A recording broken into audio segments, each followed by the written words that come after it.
सभी को जय यीशु की। मेरा नाम सोनी देओल है। मैं पंजाबी फैमिली से बिलोंग करती हूँ और मैं अपने बारे में गवाही देना चाहती हूँ किस प्रकार से मैं प्रभु से जुड़ी हूँ, किस प्रकार से प्रभु ने मुझे चुना और मेरे जीवन को बदला। मेरा जीवन बहुत दुखों से घिरा हुआ था। मैं हमेशा बीमार रहती थी। जीवन में कोई आशा नहीं थी, निराश रहती थी, उदास रहती थी, शांति नहीं थी, आनंद नहीं था। ऐसा कोई दिन नहीं जाता था जिस दिन मैं दवाई नहीं लेती थी। हर रोज़ बीमार। मेरे परिवार वाले भी मुझसे तंग आ गए थे। तो मैं बहुत परेशान थी, निराश रहती थी। दुष्ट आत्माओं ने भी मुझे घेर रखा था। मेरे अंदर हमेशा भय रहता था, हमेशा डर रहता था। रात को जब मैं सोती थी तो दुष्ट आत्माएं मुझ पर गिर पड़ती थी, मेरा गला दबा लेती थी, जिससे मेरी आवाज़ भी नहीं निकल पाती थी। और जैसे जैसे मेरा डर बढ़ने लगता था कि आज रात को मैं कैसे सोऊंगी। उनसे छुटकारा पाना मेरे लिए बहुत ज़्यादा मुश्किल हो गया था। मैं बहुत ज़्यादा परेशान हो गई थी। रात को बुरे सपने मुझे परेशान करते थे। काले रंग की बिल्लियाँ मुझे काटने दौड़ती थी, झपट्टे मारती थी मुझ पर, सांप मेरे पीछे भागते थे। ऐसे बुरे सपनों ने मुझे बहुत ज़्यादा दुखी कर दिया था। मैं सो नहीं पाती थी और किडनी में हमेशा मेरे इन्फेक्शन रहता था। जब भी मैं अल्ट्रासाउंड करवाती थी तो उसमें इन्फेक्शन आता था। एक तरफ बीमारियां, दूसरी तरफ अंधकार की शक्तियों ने मुझे घेर रखा था। ऐसे में कोई भी मुझे आशा की किरण नज़र नहीं आ रही थी। प्रभु यीशु को मैं जानती थी लेकिन मैं समझती नहीं थी। मुझे पता था कि ईश्वर है, यीशु है, लेकिन मैं कभी उसके पास जाना नहीं चाहती थी। जब बहुत ज़्यादा दिक्कतें, परेशानियां बढ़ने लगी, कहर टूट पड़ा, तो फिर यीशु ने मुझे बुलाया। कैसे बुलाया मैं आपको बताना चाहूँगी। एक मैसेज मुझे भेजा। यीशु का मैसेज मुझे कैसे मिला मैं आपको बताना चाहूँगी। एक दिन फादर रुडोल्फ का मेरे पास फ़ोन आया। उन्होंने मुझसे पूछा, सोनी आज सुबह 3 बजे तुम्हारी मिस कॉल आई थी। तो ये सुनकर मुझे कोई फ़र्क नहीं पड़ा। मैंने कहा, फादर जी ऐसी कोई बात नहीं है, मैंने आपको फ़ोन नहीं किया क्योंकि सुबह 3 बजे मैं उठती नहीं हूँ। तो मैंने इस बात को सीरियस नहीं लिया। कुछ समय गुजरने के बाद फिर से फ़ोन आया फादर जी का। तब मैं कुछ कंफ्यूज हुई, शॉक्ड हुई सुनकर कि बार बार फादर जी का फ़ोन मेरे पास आता है कि तुमने मुझे फ़ोन किया, और मैंने फ़ोन ऐसा कुछ किया नहीं था। जब मैंने अपना फ़ोन चेक किया, मैं डायल्ड में गई तो उसमें फादर जी का नाम लिखा हुआ था। ये सब देखकर मैं शॉक्ड हो गई कि फादर जी के नंबर को किसने डायल किया। तो कुछ समय सोचने पर मैं मजबूर हो गई। उस समय मेरे अंदर से एक आवाज़ आई, यीशु बुला रहा है। ये यीशु की पुकार है, ये यीशु का मैसेज है। यीशु मुझे बुला रहा है।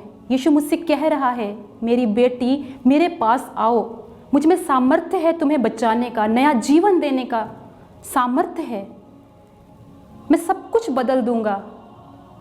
ये आवाज़ मेरे अंदर से आई। अंधकार में एक ज्योति मुझे दिखाई दी। अंधकार में भटकी हुई थी मैं, मुझे एक ज्योति दिखाई दी, मुझे यीशु दिखाई दिया।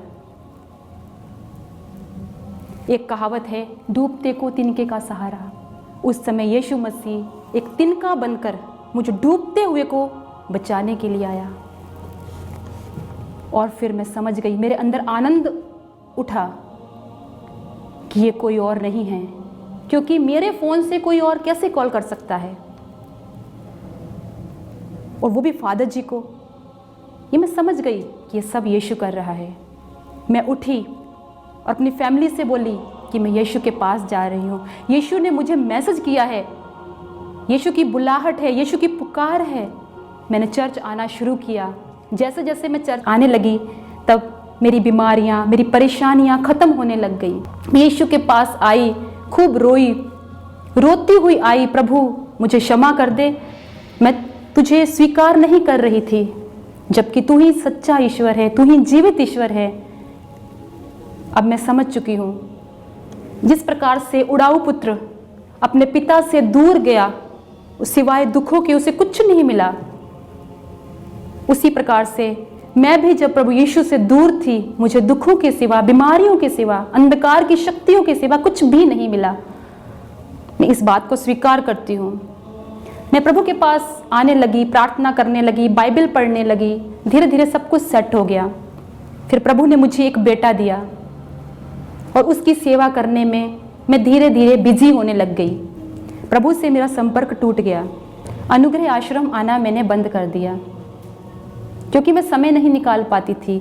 मैंने अपने परिवार को महत्व दिया, ईश्वर को महत्व कम दिया।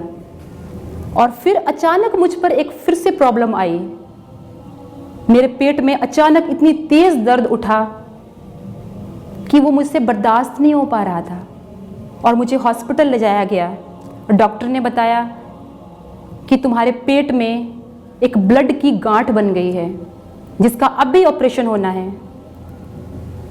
और उस समय फिर मैं बहुत ज़्यादा घबरा गई। मैंने अपने हाथों को उठाकर उस परमेश्वर से प्रार्थना की, प्रभु मुझ पे दया कर, मुझे क्षमा कर, मैंने फिर से गलती की, मैं बिजी हो गई, मैंने तुझे छोड़ दिया, तुझे बुला दिया, तेरे पास आना छोड़ दिया, अनुग्रह आश्रम में आना छोड़ दिया। मैंने प्रभु से प्रार्थना की, ये जीवन मेरा नहीं तेरा है। मैं जीवन भर तेरी आराधना करूंगी, जीवन भर तेरी सेवा करूंगी, तेरा सुसमाचार सुनाऊंगी। प्रभु जी मुझे एक मौका दे दीजिए। मैंने उस वक्त परमेश्वर से हॉस्पिटल में प्रार्थना की। मेरी हालत इतनी नाजुक थी, मेरे हाथ टेढ़े हो गए थे। तो परमेश्वर ने मुझे जीवन दिया और जब मैं स्वस्थ हो गई, हर रोज अनुग्रह आश्रम जाना शुरू कर दिया। फिर मैंने सब कुछ भुला दिया, सब कुछ एक तरफ रख दिया। जिसने मुझे जीवन दिया है मैं उसके लिए जीऊंगी। समाज को, काम को, फैमिली को, पैसे को, सब कुछ भुलाकर प्रभु के पास आना मैंने शुरू कर दिया। मैंने कहा प्रभु अब मैं तेरे लिए जीऊंगी, तेरे लिए मरूंगी। तू ही मेरा मुक्तिदाता है, तू ही मेरा उद्धार करता है, तूने मुझे जीवन दिया है, मेरे जिंदगी के सारे बंधनों को तूने तोड़ा है। प्रभु अब मैं आपके पास लौट आई हूँ। और मैंने एक प्रार्थना की, मेरे परमेश्वर मैंने हमेशा आपका हाथ पकड़ा, जब जब हाथ पकड़ा तब तब छोड़ा, लेकिन अब आप मेरा हाथ पकड़िए क्योंकि आप कभी भी अपने भक्तों को नहीं छोड़ते हैं। मैंने प्रभु के पास हर रोज़ जाना शुरू किया, आराधना करती, परम प्रसाद की प्रार्थना करती, बाइबल पढ़ती। यीशु के सिवा मुझे कुछ भी नज़र नहीं आता। सारे काम धाम छोड़कर मैंने परमेश्वर का वचन पढ़ना शुरू किया। मुझे बहुत अच्छा लगता। मैं हर रोज़ यहाँ पर अनुग्रह आश्रम में आकर परम प्रसाद के आके बैठ के रोती थी, कहती थी प्रभु मुझे अपनी सेवा का मौका दीजिए, प्रभु मैं आपकी सेवा करना चाहती हूँ। मैं ऐसे प्रभु से प्रार्थना करती थी, प्रभु मुझे चुन लीजिए। मैं हर रोज़ रोती थी, आकर घर पे भी रो रो के प्रार्थना करती थी। प्यारे भाई बहनों, प्रभु का दूसरा मैसेज मुझे मिला। दूसरा मैसेज एक बहन के द्वारा मुझे मिला जो आश्रम में आती थी। उसने मुझसे कहा कि प्रभु ने आपके लिए एक मैसेज दिया है, उसने आपको चुन लिया है। मैंने कहा कैसे चुना, मुझे बताइए कैसे चुना। उसने बताया कि प्रभु ने आपका चेहरा मुझे दिखाया, आपका पहनावा मुझे दिखाया और बताया कि ये बेटी हर रोज़ आश्रम आती है, इसको बता दीजिए कि मैंने इसे चुन लिया है। जब उस बहन ने मुझे ये बताया तो मेरी खुशी का ठिकाना नहीं रहा। मैंने कहा अब मुझे कुछ नहीं चाहिए प्रभु, मुझे कुछ नहीं चाहिए, आप मुझे मिल गए हैं, बस बहुत है। जब उस बहन ने मुझे ये मैसेज दिया मेरी आंखों से आंसू आ गए। मैं अपने घर जाकर खूब रोई। कहा परमेश्वर तो सच में जिंदा परमेश्वर है, तो हमारी प्रार्थनाओं को सुनता है, उसका उत्तर देता है। मुझे बहुत खुशी हुई। मेरा प्रेम प्रभु के प्रति और ज़्यादा बढ़ गया। प्रभु का वचन कहता है तुमने मुझे नहीं चुना, मैंने तुम्हें चुना है। ये वचन मेरे जीवन में पूरा हुआ। और फिर उसके बाद वचन कहता है तुम्हारे मांगने से पहले उस पिता को पता है तुम्हें किन किन चीज़ों की आवश्यकता है, कौन कौन सी वस्तुएं तुम्हारे लिए ज़रूरी हैं।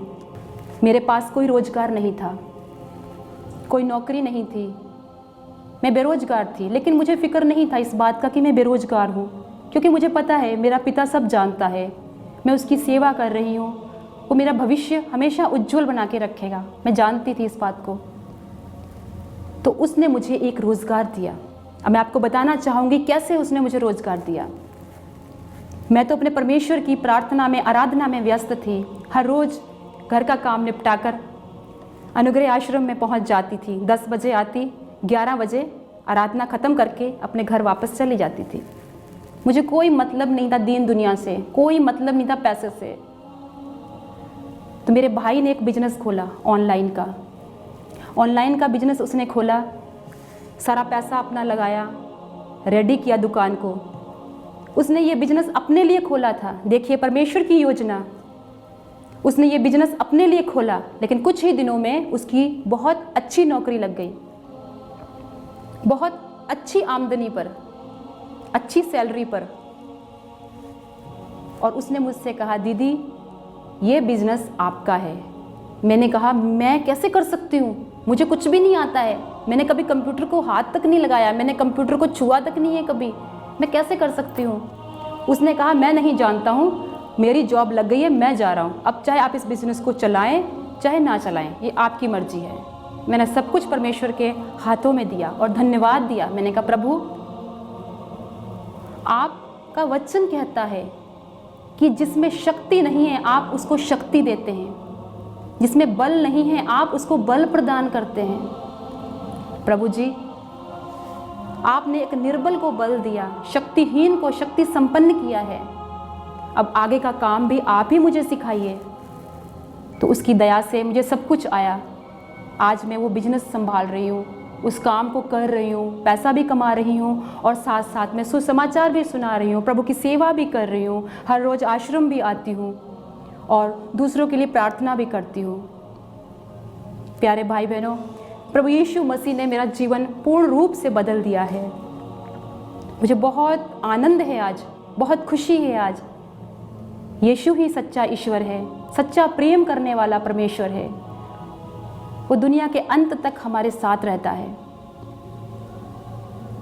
मैं मैसेज देना चाहती हूँ उन सभी भाई बहनों को जो परमेश्वर पर विश्वास नहीं करते हैं, दुखी हैं, परेशान हैं, रोगों से ग्रसित हैं, बंधनों में हैं, अंधकार की शक्तियों में घिरे हुए हैं। उन सब से मैं ये निवेदन करती हूँ, अनुरोध करती हूँ, परख कर देखिए प्रभु कितना भला है। प्रभु का वचन कहता है, थके मांदे और बोझ से दबे हुए लोगों, तुम सभी मेरे पास आओ, मैं तुम्हें विश्राम दूंगा। मैं थकी थी, बोझ से दबी हुई थी, मैं परमेश्वर के पास आई, मुझे आराम मिला, मुझे शांति मिली।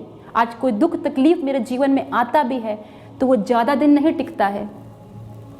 प्रभु मुझे संभालता है, उसने मेरी बाह को कस के पकड़ रखा है, वो मुझे संभालता है और मुझे विश्वास है कि अंत तक मुझे संभालेगा।